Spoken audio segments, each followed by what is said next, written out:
I'm sure you're all wondering why you're here. You deny culpability, no doubt, for the circumstances in which you find yourselves. Salvation can be yours. An offering of blood that will set you free. I want to play a game.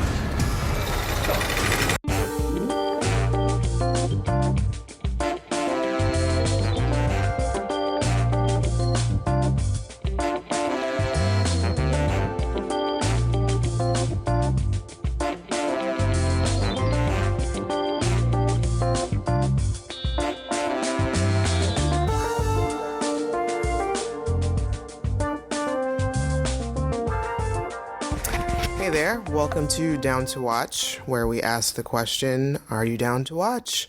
I'm Kahmeela. I'm Dan. And this is a special segment, or not segment, but a special episode that we like to call Movie Pass Minutes. Because one, it's going to be a shorter episode than everything else. Two, we used our Movie Pass cards to go see this movie, and we're trying to do that a lot more as the weather gets sucky.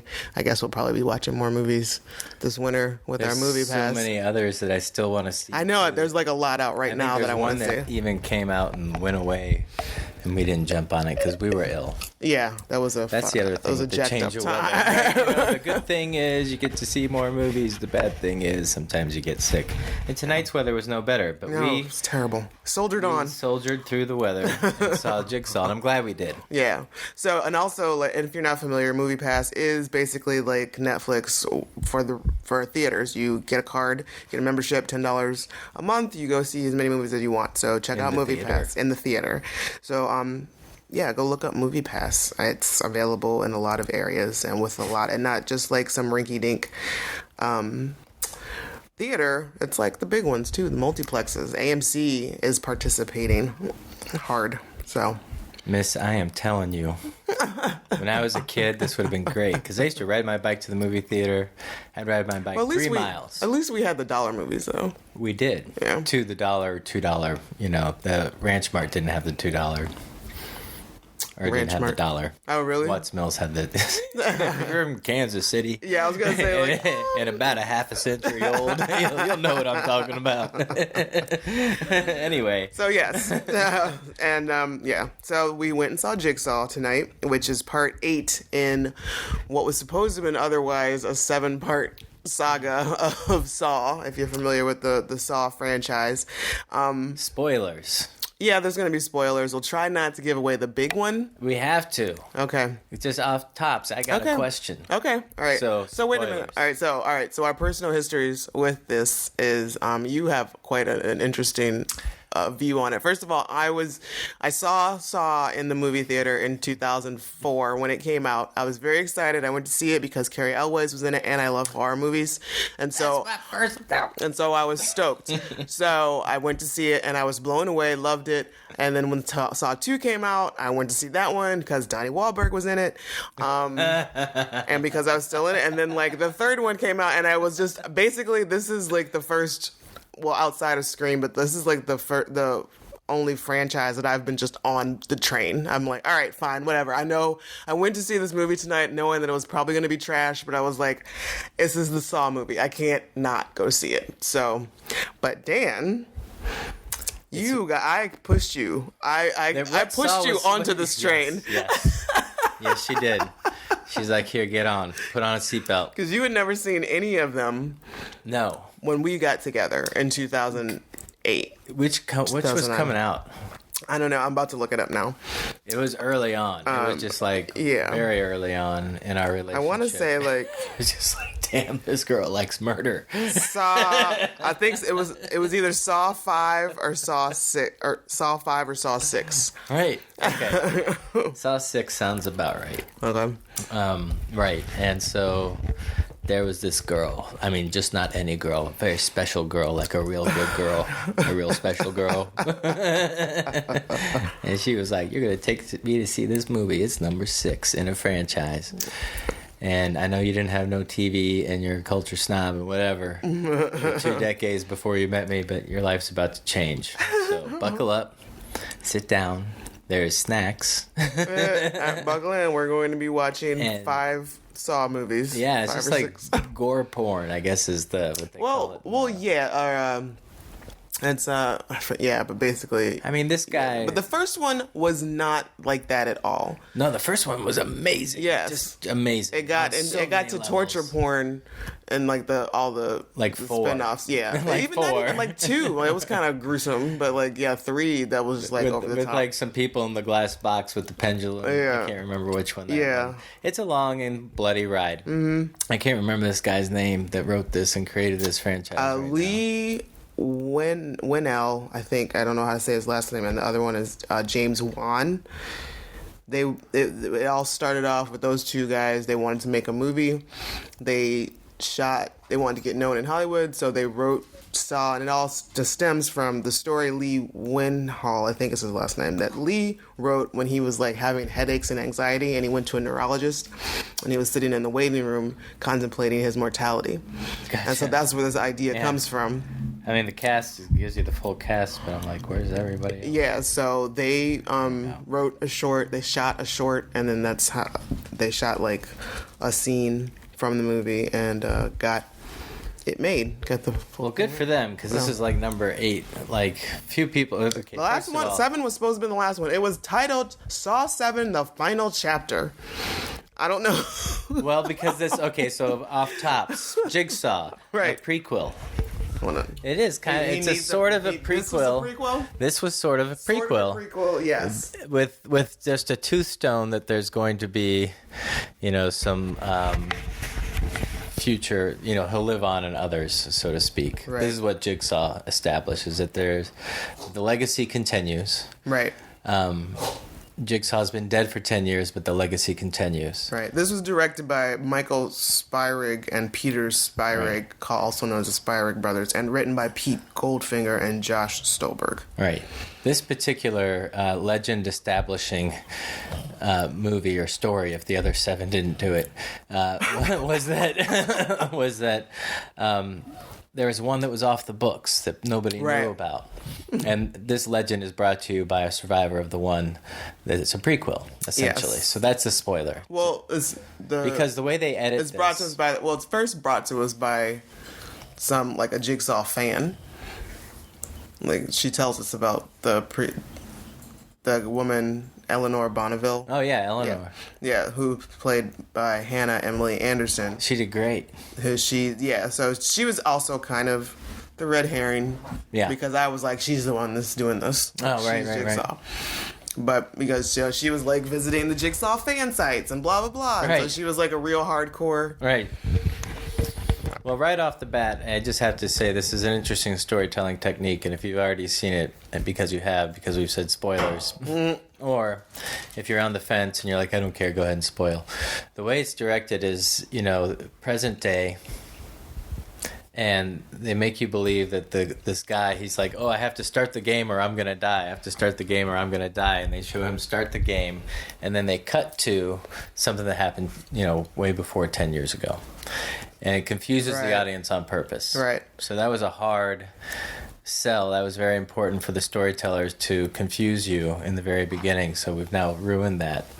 Well, and But it's some great writing. Yeah, And I it was. just bring it out to say kudos. Good job, people. Yeah, but if you're also familiar with all the other ones, though, in a way, this is kind of on par. That's kind of part of the with franchise. how Gotcha. they're told. It's a like, hallmark of the franchise. yeah, kind of like there's Gotcha. like two different timelines happening at some time, like any given Right. point in time, and I think that didn't start really happening until like maybe like probably the second one. I guess the second or third one. And some of the tropes, if you will, are and characters, if you will, in this iconic horror feature franchise is a greasy-looking, dirty cop. Yes, Right? Thank you. He almost That's looks like all the always- other cops, that- and they're all just like- a little sleazy. Thank you. Like, I don't know what it And is well-dressed. about this. I don't know what it is With about nice this suits. franchise, but they never all the detectives are just gross and misogynist. They play Right. the role too hard. Right. Like the only ones that got it right were Danny Glover and the other guy.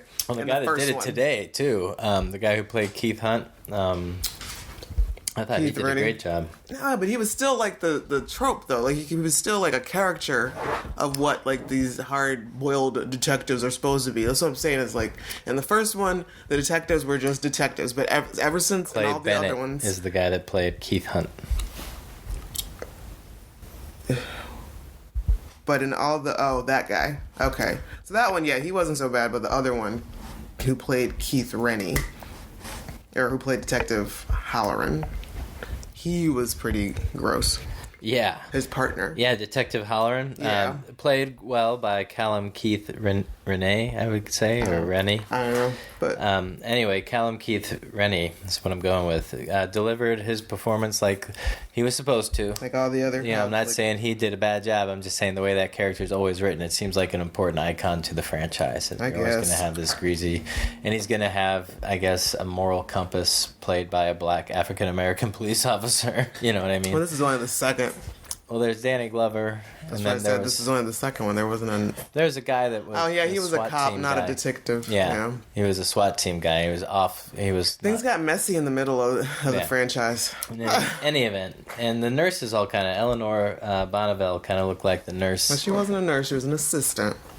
Okay, a medical. Female, I guess. Emmy, a medical female. Oh, sorry, that's got nothing. Which also brings another point about this. I've had a lot of Slurpee. About this film was that it was like there was a lot of misogyny happening. There was a lot of downgrading of women, just like the dudes calling them lollipop or hun, or right. You know, well, you get off on this torture stuff and blah blah blah. Right. It's just, I'm still questioning why that was written in there like that. Because it's written by a couple of guys that probably don't never spend a lot of time with women. Right. That's what I'm getting. That's kind of what I was getting to. And that is also part of the trope, though. That's part of this franchise. Is these kind of stuck in the 80s and 70s. I don't know. Right. One of the things I would like to point out is 50s. that the young man who played Mitch... Yes. One of the gentlemen who had to... Mandela Van Peebles. Yes, he's Mario Van Peebles' son. Oh, no joke. Yeah. Nice. So, if you guys are familiar with that... He's like, son, I got you a role.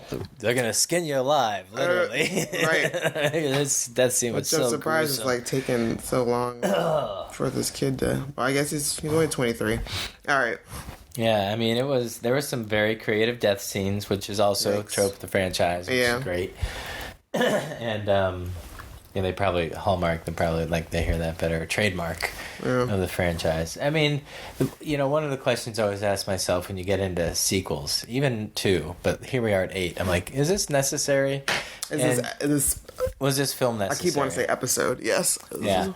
And there's 2 ways I answer that question. One, do the fans want it? Is the fan base there? Uh-huh. And I think for Saw, definitely. Yeah. The fan base is there. This movie sold the hell out of Suburbicon.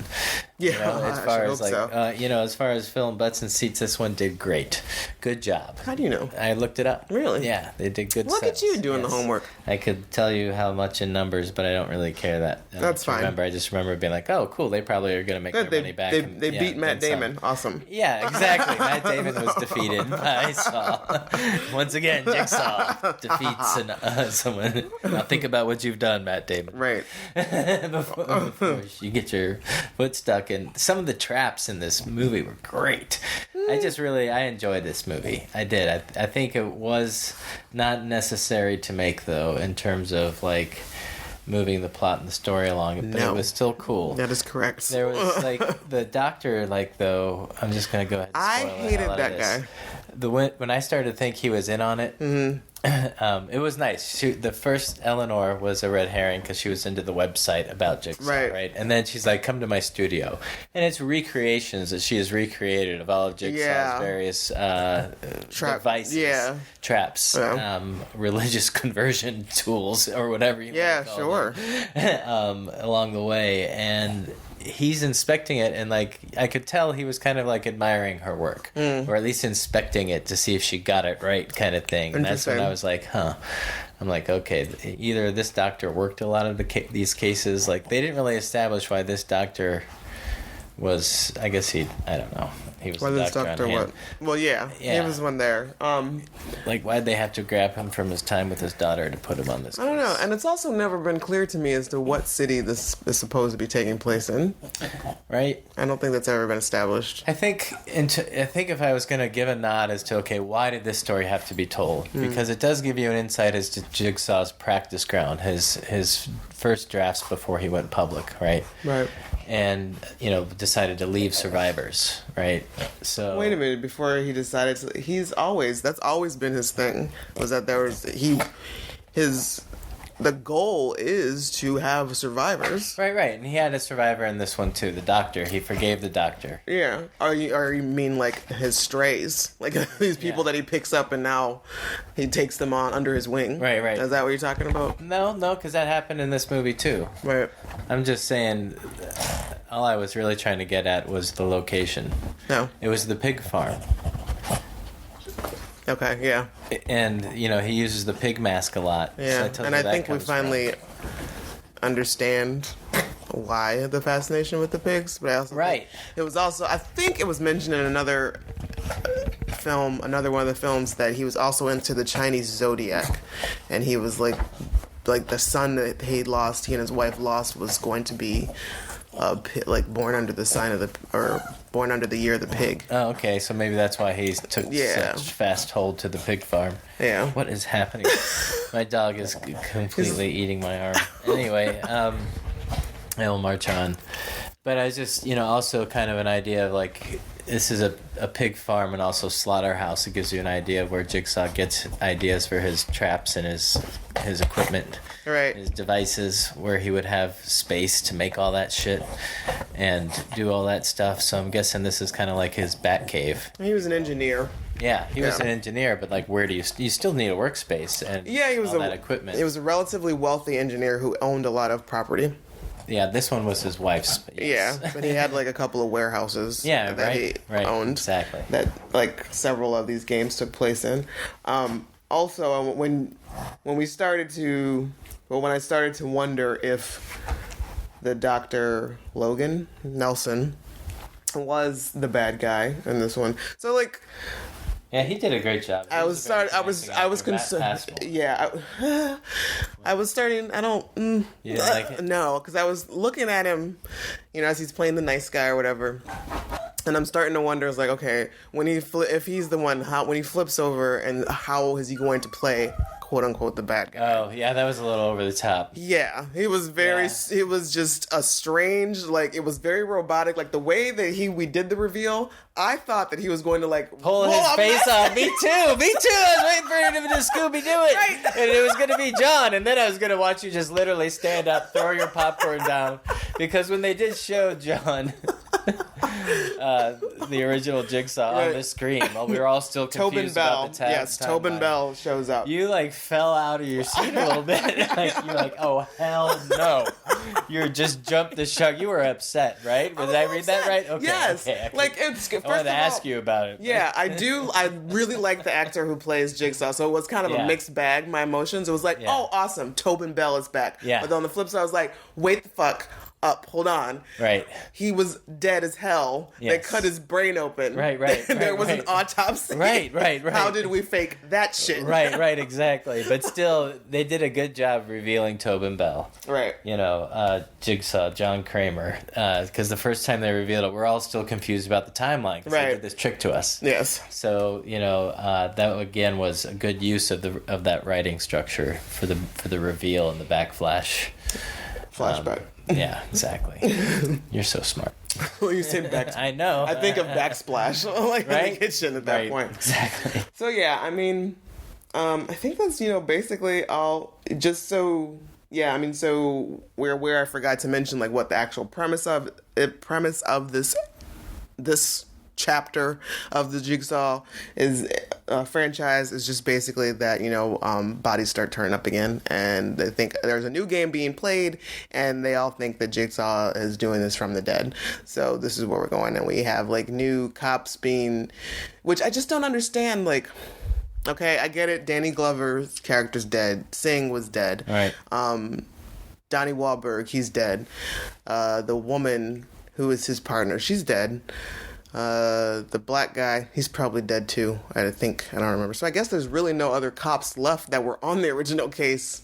There was the other guy who ended up being part of the part of Jigsaw's. Right. I mean, and there's no case to have been had for the last 10 years. Right. So yeah. So I guess because I just. Yeah, there's nobody left to consult because I'm just like wondering like why these new people keep popping up, but there's I guess because the nature of Jigsaw's predatory nature is to give people a chance to free themselves to have that conversion, but they would have to be so. They'd have to take it further, though. They'd have to be like, screw this bullet. I'm not, I'm going to destroy this bullet. Right. And then I'll find my key to salvation. Right. Yeah. That's also a little He's like crazy. Real slick. He's like, I really totally want you to survive this, but I'm going to like do this real slick with like who in their right mind would think to check inside of a nobody maybe you pull it out. Could you even take it like could you even open it up just with your bare hands? Yeah, you could unload that. Okay.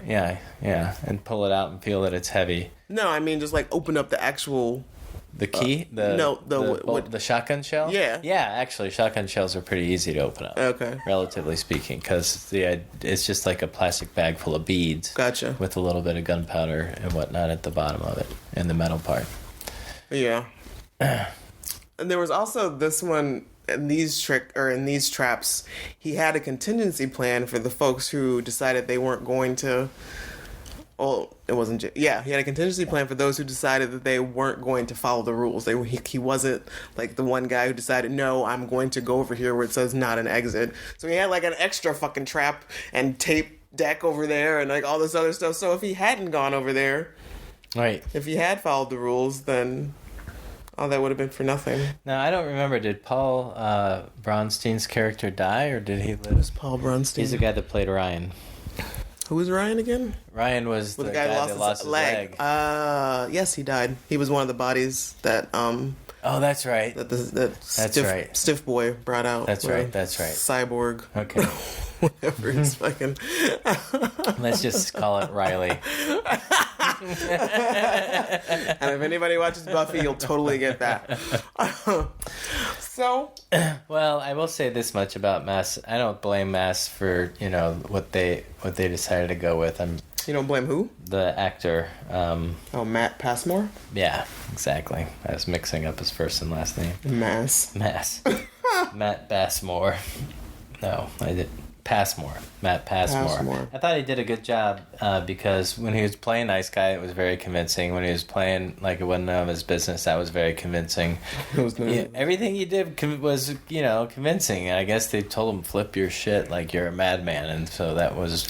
It was just the transformation into it that I really like. By the time the lighting too was a little forced. Like it could have been done. By the time we got to the end of his rant and his like reveal when he's like standing face to face with the other guy, I was a little more on board, but it was just like the kneeling and the gathered himself and his eyes are closed and it's like he's totally gonna rip his face off. Right, exactly. Like I'm waiting for it to turn green, right? It's gross. Or he's like this is an animatronic.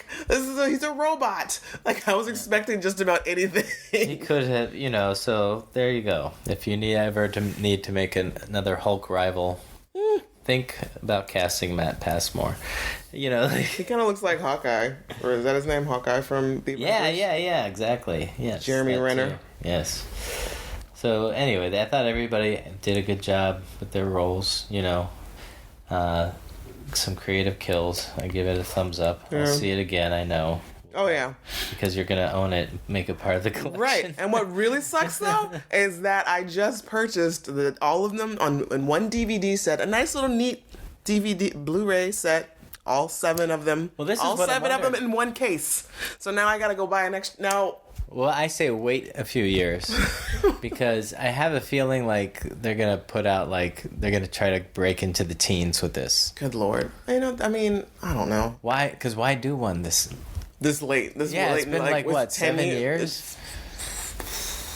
I don't know how long. It might have been maybe 5. I'm gonna bet you $1, a crisp American dollar, One whole American dollar. that it's been more than 5 years. The final chapter. Yeah, it's been 2010. 7 years. 2010. Yeah, that? why are we waiting? Why? I would need one crisp American dollar. I did not agree to that bet. By the end of the month, which is like tomorrow. Did not agree to that bet. Close to tomorrow. Happy Halloween, everybody. Enjoy your scary movies. So It's yeah, been more than a minute. more than that wasn't the It point. minutes. Yes, I know. yes. I'm teasing. Okay, so anyway, God. So yes, we will watch it again. Does it pass the Bechdel test? No, I don't think so. There's only 3 women that had names. The only thing they said to each other is you have to cut yourself. Right. So maybe it does in like a roundabout ridiculous. It's kind of about a man though, because Jigsaw put them in that situation where they had to talk about what he wanted in order to get the blade. But it's still not talking about him directly. And there's also like, what did you do? Confess. They weren't named either at that point, were they? They have names. Because we didn't know them. I mean, the whole point is that they do have names. Yeah, what did you do? Confess. We have Laura Vandervoort. We had Anna, and we had Carly. I don't know. I have to say no, because everything that those people did in those circumstances were for the shrill entertainment of a deranged mind, with ego tripping kind of thing. They're all under his control. It's all for his will. It's all about him. Yeah, but that's true, but that's not the point of the Bechdel test. It's two female characters with names. They have a conversation with each other about something besides a man. So I say fail. I say it passes, but like a barely, like just kind of like it's just eked over on the other side. Really, of the even line. with the lollipop, you're gonna go with that. Sadly, like I'm upset by it. I mean, that's on. They accidentally passed the Bechdel test. Yeah, basically. And it's also, you think about like if your characters can be replaced by a sexy lamp, like if your females can be replaced by a lamp in your film, then you're doing a terrible job writing females. Right. So the one girl, I think her name was Anna, she's the one, she did try to save old dude, Mario Van Peebles' son from the thing. She climbed up that thing, and so she did a lot. Yeah. Oh yeah, she jumped onto the motorcycle. Even though it didn't, stuck the bar in there. Yeah, but still, that was pretty awesome, Angelina Jolie type stuff. Yeah. And then, yeah. Yeah, so it accidentally passes the Bechdel test, sort of, kind of, maybe-ish. We'll just leave it at that. So... We can agree to disagree. I'm not trying to sway you. I'm just saying, for me, that's where I stand, Yes, and then for you... me, it's a hard no. That's fine. Because it's all about him. Everything they say and do at that point's about him. Right. It's about a man. Fine. Had it been a female master villain, right? Then I would say yes. Because then it would be all about her. Because they're definitely talking about something other than a man. I'm kind of waiting for, like, is that what we're leading up to now? Is Saw 9? Is that we're going to, like... Get the female version? Yeah, we're going to find out that... Because this is where I thought we were going. I thought it was the assistant, the Emmy's assistant. Right. And I thought it was going to turn out, holy shit snacks, John had a daughter who we didn't know about. Right. There you go. That'd be great. That's where I thought. And out of marriage, out of wedlock. Yeah, exactly. And then and then she finds out, and then blah blah blah, and then she'd start. And then at the mother's mother's father's pig farm too, which would be like the whole kind of like bastardization, but whatever that is for women. Right. Oh, that's interesting. That would have been much more interesting. You should have been in charge of this. Okay, so whoever is in charge for the next Jigsaw, get at me. Yeah. DJ Rugged Angels got it for you. This is where the heat's at. All right, so cool. So we're looking for emails from the folks in charge of the Jigsaw franchise and MoviePass for sponsorship. Right. So nice. So that's what we if you could feed her Funko Pop, yeah, sure. Why we'll not? call it a hobby. Yes. Okay, and if anybody else wants to talk to us, you can get at us. You can send us an email, downtowatchpodcast@gmail.com. You can find us on Twitter at DTW Podcast, and we're also on Facebook, Down to Watch Podcast. And that's our dog, Professor, letting us know it's time to wrap this up. So, Wrap it up. So go see Jigsaw if you still want to. If you have seen it and you want to let us know what you thought of it, let us know. We would be interested to know. It was great on the big screen. Yeah. You can find our episodes on iTunes and Libsyn and on the website and social medias. All right. Until next time.